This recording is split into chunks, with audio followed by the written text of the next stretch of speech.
90s, don't test me. I'll put you in the death squeeze, just like an orange in the summer. After showering for the second time, I called the cleaners myself and had them come to the 3rd floor and the 7th floor where we're located.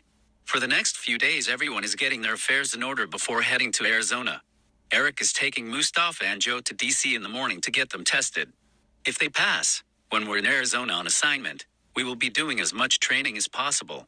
I'm heading out to see Michael and Jean, and Rhonda is flying out to see their daughter. Rhonda received an alert from the agency that we needed to call in. Mustafa and I set up the camera. No green screen this time since the cleaners have the address. It's still secure, just not if the agency is after us. The logo pops up almost immediately. Then John's face appeared. Great work, everyone. Billy, 2 marks in 1 day. Impressive. I know you've all been advised of the 5 days you have to get your affairs in order before heading off to the West Coast. Billy, Mustafa, and Joe, the 3 of you will have your own mission. Eric and Rhonda, once they've been acclimated, the 2 of you are heading to Shanghai.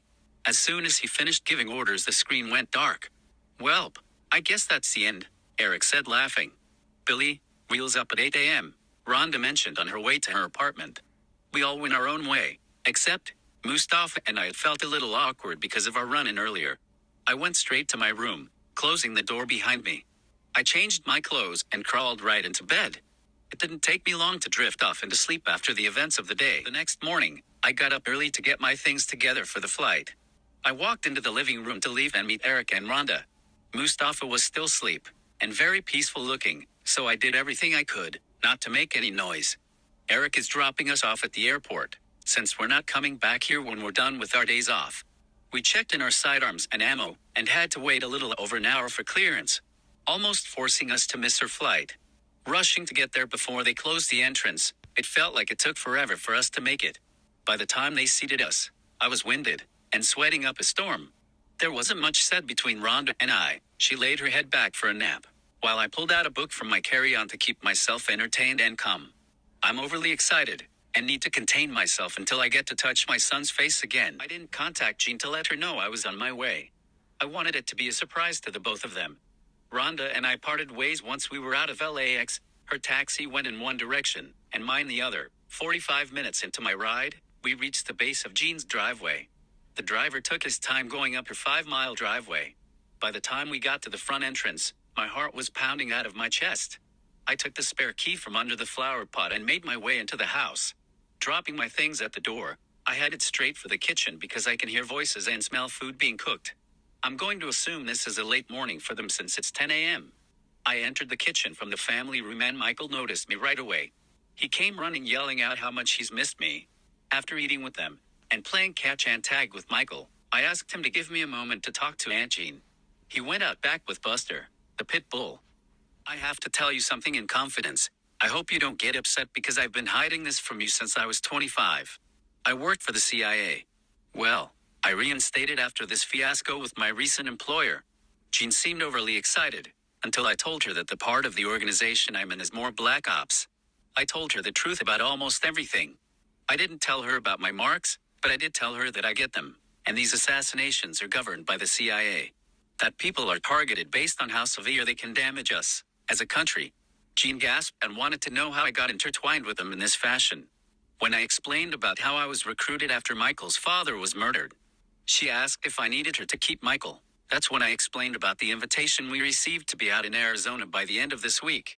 I called Michael in and explained to him that my new job is more dangerous, but what I do now keeps all of us safe, but no one can know what I do, or where I work. Michael told me he will keep my secret as long as he can stay with his Aunt Jean, whenever I go away. Looking at Jean for confirmation. I would rather him stay here. You know, I'm not in the field and my work hours are standard.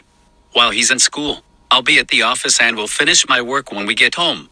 You have to promise me one thing, that you'll do everything you have to make it home at the end of every mission. Of course, you know Michael is my priority. Once my job went bellies up, they were there not only to help, but to also help me pick up the pieces. My goal is to make it as a handler, that way I wouldn't have missions. I would help other people with theirs, from a distance. On day 2 of time spent with the 2 loves of my life, there was a knock at the door. It's too early to be a delivery man. Jean went to the door, to see who it was, while Michael and I was preparing dinner. Moments later, Jean walked back into the kitchen. "Who was it, Aunt Jean?" Michael asked. Then walks in this handsome man, with a smile that'll melt your heart and wet your panties at the same damn time. "Mustafa, wow. Where's Joe?" Joe was marked. Come to find out, as soon as he found out who we were helping and what we had to work with, he used the hub to benefit himself. He tapped into the CIA database and opened enough files to cause a breach, but he didn't stop there. He revised files and had 7 of his friends and family members released from a maximum security prison. The good thing, they caught the update before they were released. "Oh wow, did you pass your testing?" I asked. Mustafa reveals his government-issued CIA badge and told me he was sent to get to know me, since he's my permanent partner. He hands me the documentation that I went to go vet immediately. Instantly, the information came back confirmed. So I guess he's my partner. I'm excited that I will have a chance to get to know him, but I also worry because technically, I've only known him for about 28 hours. I didn't want to make Michael feel uneasy, so I introduced Mustafa as a friend of Aunt Jean's and a partner of mine. Michael gets excited and told Mustafa that he better bring me home safe.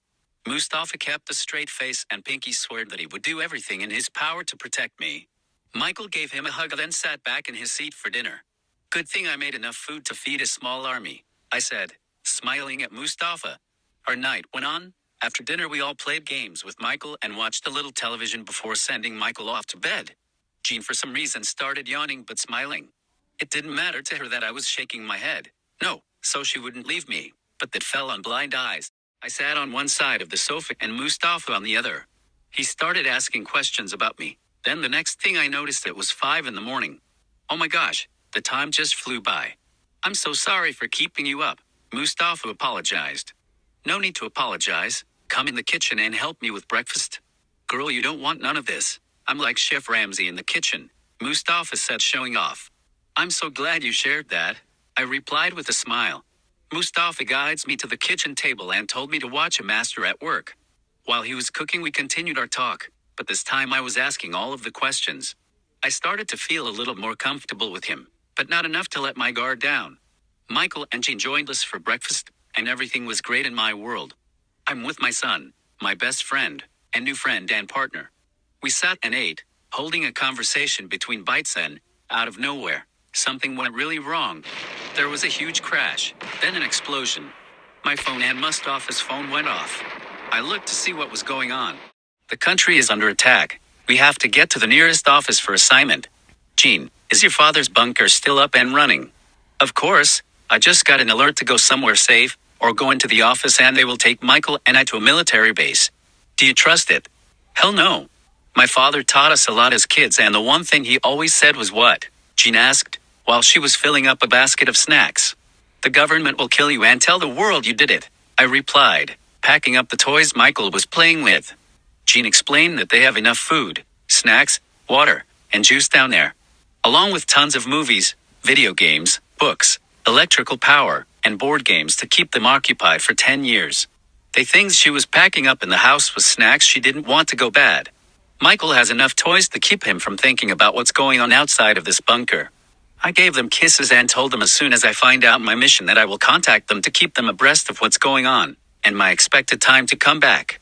I told Jean if she needed me to reach out and I'll be there. We couldn't call a taxi, because the only phones that's working are government issued. I can reach out to Jean, Rhonda, and Eric, but that's not doing us any good at this time. We walked down the stretch of driveway and see a Ford Bronco through the trees. He told me to keep walking, and he would meet me at the bottom of the driveway. I didn't question him, because I could hear small bombs going off, or maybe they were big bombs, just a lot further away. At the bottom of the driveway was Mustafa sitting in the driver's seat of the Bronco. "I'm not going to ask," I said, getting in. "Good. Don't, because I don't want to lie to you. People are nervous and in fear, so what's the first thing they do? Run. We're stuck in traffic when something caught my attention. I turned and looked. It's a missile. Within seconds, it connected with land.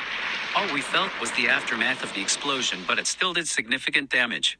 The glass in the Bronco broke, cutting me on my arms, face, and neck. My ears are ringing so bad I didn't know Mustafa was telling me to get out of the truck.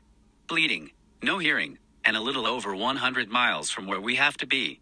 We're at a horrible disadvantage at this point.